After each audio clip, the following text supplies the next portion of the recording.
อยู่ไสบัดอายมีคู่ดวงใจเป็นจังใดจึงมาเห็นงามพบน้องทางนี้เต็มที่แทนน้องกาดาตัวอายมีพันละยาแต่ว่าน้องยังเป็นสาว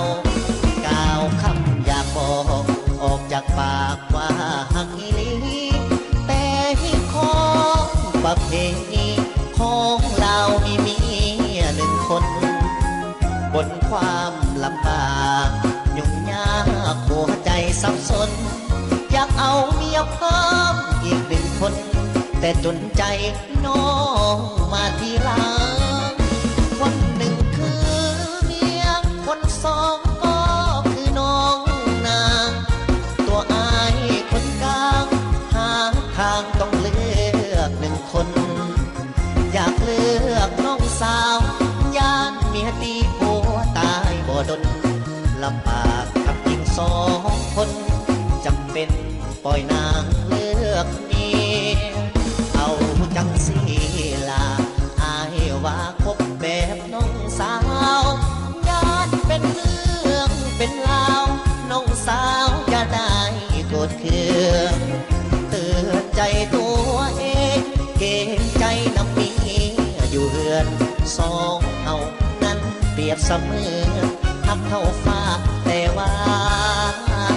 ขาเมีย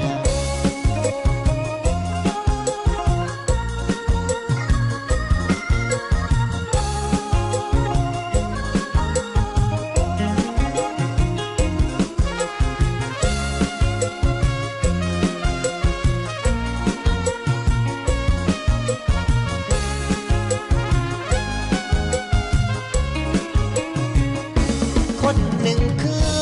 เมียคนสองก็คือน้องนางตัวอายคนกลางหาทางต้องเลือกหนึ่งคนอยากเลือกน้องสาวอยากเมียตีผัวตายบ่ดนลำบากกับหญิงสองคนจำเป็นปล่อยนางเลือกเมียเอาจังสีลาอายว่าคบแบบน้องสาวญาติเป็นเรื่องเป็นราวน้องสาวจะได้โกรธเคืองเตือนใจตัวเองเกรงใจน้ำนี้อยู่เรือนสองเฮานั้นเปรียบเสมือนหักเข้าฟ้า